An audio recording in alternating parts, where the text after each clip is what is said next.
Hello everyone. तो आज हम स्टार्ट करने जा रहे हैं क्लास 10th का एक्सरसाइज 1.2 का क्वेश्चन नंबर 1।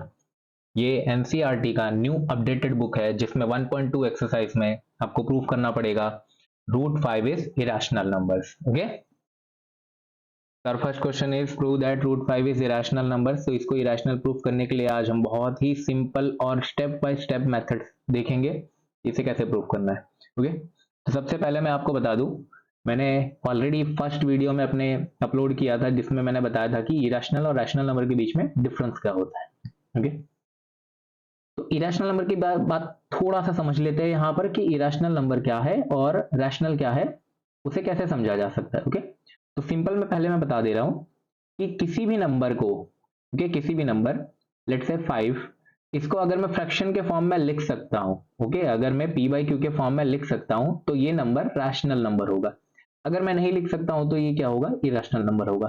जैसे मेरे पास 5 है तो मैं 5/1 लिख सकता हूं, या मेरे पास 2.5 है तो इसे मैं 5/2 लिख सकता हूं। ओके, तो ये सभी नंबर्स कैसे हो गए, ये सभी नंबर्स रैशनल नंबर्स हो गए जिनको मैं फ्रैक्शन के फॉर्म में लिख सकते हैं, हम लिख सकते हैं। लेकिन रूट 5 को हम कभी भी फ्रैक्शन के फॉर्म में नहीं लिख सकते, इसलिए नंबर्स कैसे हो गए, ये सभी नंबर्स जो रूट में आते हैं इरेशनल नंबर्स हो गए। अब इसे प्रूफ कैसे करना है, तो क्लियरली मैं आपको एक चीज बता रहा हूं, ध्यान से सुन लो कि हमें कोई भी नंबर इरेशनल प्रूफ करने का मेथड हमारे पास नहीं है। क्लियरली बता रहा हूं, बहुत ध्यान से सुनना कि हमारे पास इसे इरेशनल प्रूफ करने का कोई मेथड नहीं है। ओके, तो हम क्या प्रूफ करेंगे, कैसे प्रूफ करेंगे कि ये इरेशनल है, क्योंकि हमारे पास तो कोई मेथड ही नहीं है। तो हम क्या प्रूफ करते हैं, स्टेप बाय स्टेप समझना। हम पहले इसे रैशनल मान के चलते हैं। हम समझते हैं कि रूट 5 कैसा नंबर है, रैशनल नंबर है, और रूट 5 रैशनल है ये मान करके चलते हैं। और रैशनल के लिए जो जो कंडीशन इस्तेमाल होती है, जैसे हमारे पास p बाई क्यू है कि rational number p by Q में लिखा जा सकता है, तो ये नंबर p बाई क्यू में हम लिख करके ट्राई करेंगे, फिर हम देखेंगे कि ये नंबर रैशनल में नहीं लिखा जा सकता है, इसलिए ये रैशनल नहीं है। तो ध्यान रखना, हम इसे क्या प्रूफ करेंगे, हम इरेशनल प्रूफ नहीं करेंगे, हम ये प्रूफ करेंगे कि ये नंबर रैशनल नहीं है। तो नंबर्स तो दो ही तरह के होते हैं, रैशनल या तो इरेशनल। तो अगर ये रैशनल नहीं होगा तो हमारे पास क्या आएगा, इरेशनल आएगा। क्लियर हुआ, एक बार और मैं क्लियर कर दे रहा हूं। हम इसे क्या प्रूफ करेंगे, हम इसे प्रूफ करेंगे कि ये नंबर रैशनल नहीं है, root 5 is not a rational number, हम ऐसा प्रूफ करेंगे। तो हमारे पास ऑटोमेटिक आ जाएगा कि रूट 5 कैसा होगा, इरेशनल नंबर होगा। अब इसे रैशनल नहीं है ये प्रूफ करने के लिए हमें पहले एज्यूम करके चलना पड़ेगा कि ये रैशनल है। ओके, तो हमारा सॉल्यूशन स्टार्ट होगा जिसमें हम लिखेंगे कि let root 5 is a rational number. Okay, हमने क्या ले लिया, रैशनल नंबर। अगर रूट 5 रैशनल नंबर है तो हम रूट 5 को क्या लिख सकते हैं, मैंने लिखा root 5 is equal to P by Q. Okay, मैं ऐसा लिख सकता हूं। अब ये पी और क्यू कैसे होने चाहिए, तो वेयर हम पूरा लिखते हैं, यहाँ पर पूरा स्टेप बाय स्टेप आपको लिख के बताता हूं मैं। हम यहाँ पे ऐसा लिखते हैं, where P and Q are coprime integers, coprime integers. अब को प्राइम इंटीजर्स का मतलब क्या है ये भी आपको मैं डिटेल में बता दे रहा हूं कि ये को प्राइम इंटीजर्स मतलब ये पी और क्यू कैसे नंबर्स होने चाहिए, को प्राइम नंबर्स होने चाहिए। अब को प्राइम नंबर क्या है ये आप देख लो कि को प्राइम नंबर वो नंबर, ये हमेशा दो नंबर एक साथ लिए जाते। जैसे मैंने कोई एक नंबर ले लिया 2 और 5, ओके, तो को प्राइम नंबर वो होते हैं जिनमें दोनों नंबर में किसी सेम फैक्टर नहीं आ रहा हो। जैसे 2 और 5 का सेम फैक्टर कोई नहीं है, लेकिन अगर मैंने 2 और 8 ले लिया तो क्या ये को प्राइम है, तो ये को प्राइम नहीं है, क्योंकि ये दोनों नंबर 2 से भी डिवाइड होंगे और ये नंबर 4 से भी डिवाइड होंगे। एक भी फैक्टर नहीं होनी चाहिए, यहां तो दो दो फैक्टर आ जा रहे हैं। ओके, वैसे ही अगर मैंने 5 और 15 ले लिया तो क्या ये को प्राइम है, तो ये भी को प्राइम नहीं होंगे क्योंकि ये दोनों 5 के टेबल में आते हैं। और अगर मैं 3 और 7 ले लूं तो ये दोनों को प्राइम नंबर से। क्लियर हुआ, ओके। तो को प्राइम नंबर्स क्या, ऐसे दो नंबर जिनके बीच में कोई कॉमन फैक्टर नहीं है उसे हम को प्राइम इंटीजर्स कहते हैं। ओके, तो ये अभी मैं हटा दे रहा हूं क्योंकि इसकी यहाँ पे ज्यादा जरूरत नहीं है, सिर्फ आपको समझना था कि को प्राइम इंटीजर्स होते क्या है। ओके, हमें यहाँ पे लिखना है where P and Q are coprime integers. Okay, अब इसे हम थोड़ा मल्टीप्लाई करते हैं, क्यू को हम दूसरे साइड ले जा करके हम ऐसा लिख सकते हैं √5।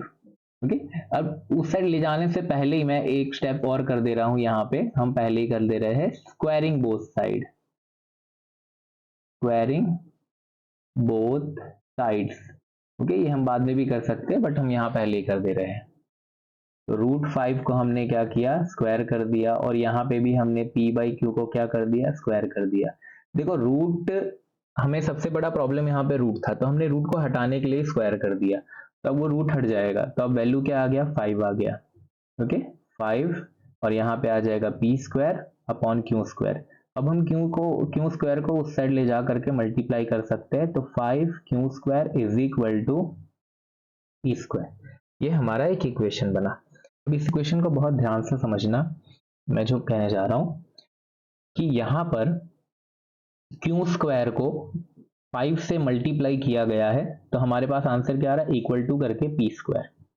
ओके, यहाँ पे q² क्या है, 5 का मल्टीपल है, तो हमारे पास आंसर क्या आ रहा है, p² आ रहा है। ओके, तो हम क्या कह सकते हैं, हम ऐसा कह सकते हैं कि जो भी p² बन रहा है यहां पर, ओके, यहां पर जो p² बन रहा है वो कहीं ना कहीं 5 से मल्टीप्लाई हो रहा है। ओके, क्योंकि मैंने q² को 5 से मल्टीप्लाई करके p² बनाया, तो मैं ऐसा भी कह सकता हूं कि p² क्या है, p² 5 का मल्टीपल है। ओके, तो मैं यहां पे इस तरीके से लिखूंगा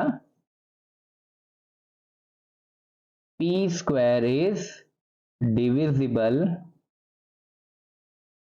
बाय 5। p² क्या है, 5 से डिविजिबल है। ओके, और अगर p² 5 से डिविजिबल है तो हम लिखेंगे therefore p is also divisible by 5। अगर p² डिविजिबल है तो मैं कहूंगा कि p भी 5 से डिविजिबल होगा। ओके, बस इतना हमें बता देना है पहले। ये हमारा पहला पार्ट खत्म हुआ है। ध्यान रखना, हम इस क्वेश्चन को 3 पार्ट में कंप्लीट करेंगे ताकि हमें वो स्टेप बाय स्टेप याद रह जाए। ये पहला पार्ट है जिसमें हमने बता दिया कि p किससे डिवाइड हो रहा है, 5 से डिवाइड हो रहा है। ओके, अब हम चलते हैं अपने दूसरे पार्ट पर। ओके, तो दूसरा पार्ट क्या कह रहा है, दूसरे पार्ट के लिए देखो पहले पार्ट से ही हमें लेना है। हम ये कह रहे हैं कि p² किससे डिवाइड हो रहा है, 5 से डिवाइड हो रहा है, तो अगर p² 5 से डिवाइड हो रहा है मतलब p 5 के टेबल में आ रहा है। ओके, हम ऐसा ले सकते हैं, मतलब p कोई भी नंबर हो सकता है, 5, 10, 15, 20। ओके, 5 का कोई भी मल्टीपल हो सकता है, तो मैंने p को एज्यूम कर लिया यहाँ पर कि वो 5 का कोई मल्टीपल है, तो मैं उसे 5 इंटू c भी लिख सकता हूँ, लिख सकते हैं बिल्कुल।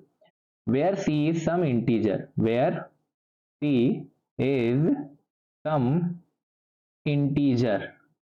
Okay, where c is some integer, जहां पे c सम इंटीजर मतलब c की वैल्यू 1, 2, 3, 4, 5 कुछ भी हो सकती है, और अगर मैं c की वैल्यू 1, 2, 3, 4, 5 पुट करूं तो p की वैल्यू यहाँ पे क्या बनेगी, 1 वैल्यू पुट करेंगे तो 5 इंटू 1 5 बनेगा, 2 पुट करेंगे c की वैल्यू तो 5 इंटू 2 10 बनेगा।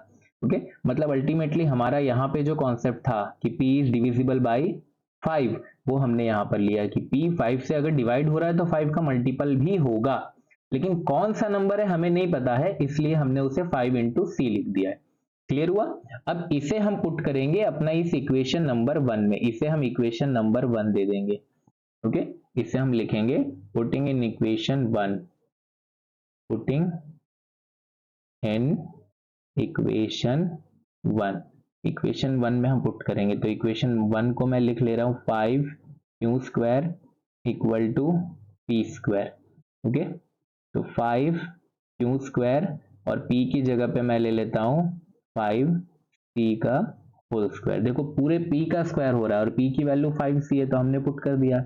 अब यहाँ पे ये बनेगा 5q² equal to 25c²। Okay, 5q² equal to 25c²। अब हम इसको यहाँ पे ऐसा लिख सकते हैं, क्यू स्क्वायर इक्वल टू, इस 5 को मैं इक्वल टू के दूसरे तरफ लेके जाऊंगा तो ये 5 यहाँ पे डिवाइड हो जाएगा,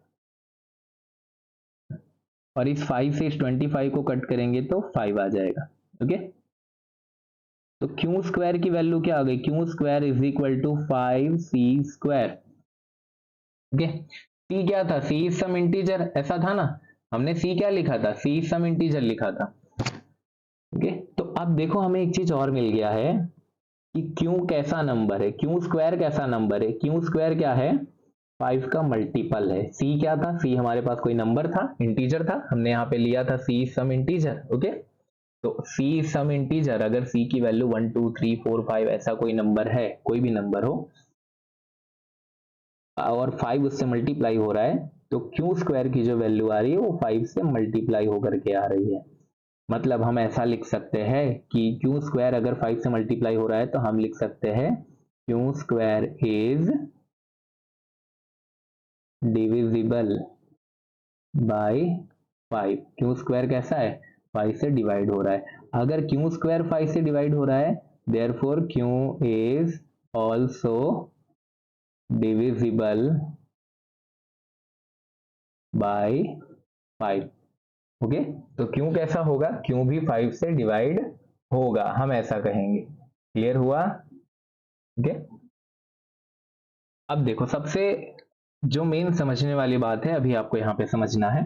हमने क्या कहा, हमने यहाँ पे कहा था, मैं यहाँ पे वापस आता हूँ, फर्स्ट लाइन में यहाँ पे देखो, जहाँ पे हमने लिखा था P and Q are coprime integers. को प्राइम में मैंने डेफिनेशन क्या बताया था अभी आपको, मैंने डेफिनेशन ये बताया था कि दो नंबर जिनका कोई भी कॉमन फैक्टर नहीं होना चाहिए उसे हम को प्राइम नंबर्स कहते हैं।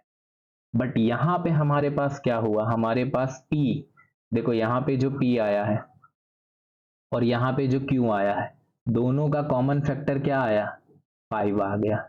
ओके, यहाँ पे P का भी कॉमन फैक्टर, एक ही फैक्टर है 5, और Q का भी फैक्टर क्या हो गया, 5 आ गया। ओके, तो दोनों के अगर कॉमन फैक्टर आ गए तो ये क्या हो गए, ये दोनों को प्राइम नहीं रहे, और अगर ये को प्राइम नहीं रहे मतलब हमने जो एज्यूम किया था वो गलत एज्यूम किया था। क्लियर है?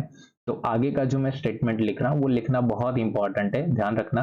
2 मार्क्स में ये क्वेश्चन पूछा जाता है जिसमें ये स्टेप करना पड़ता है और उसके बाद आपको रीजन लिखना पड़ता है। तो ये फर्स्ट पार्ट हमारा हो गया था जिसमें हमने P square is equal to, ये हमने ये प्रूफ किया था, P square is divisible by 2 and P is also divisible by 2। Second part is Q square is divisible by 5 and, okay sorry, P square is divisible by 5, okay, and Q is also divisible by 5, दोनों ही 5 से divide हो रहे हैं। अब इसका third part होगा सिर्फ reason, कि हम रीजन लिखेंगे। ओके, तो आगे मैं आपको रीजन लिख करके बताता हूं कि रीजन क्या लिखना है। अब यहां पे रीजन देखिए, रीजन हम लिखेंगे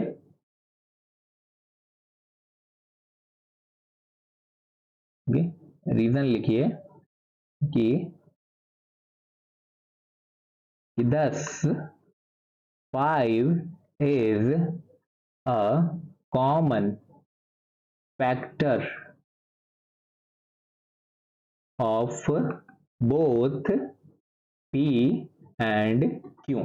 ओके, 5 कैसा है, is a common factor of both P and Q। मैंने बताया कि 5 दोनों के लिए कॉमन फैक्टर कैसे बन गया। ओके, लेकिन ये हमारा जो एजम्पशन था उसको क्या गलत बता रहा है। ओके, तो हम लिखेंगे this contradict, this contradicts our assumption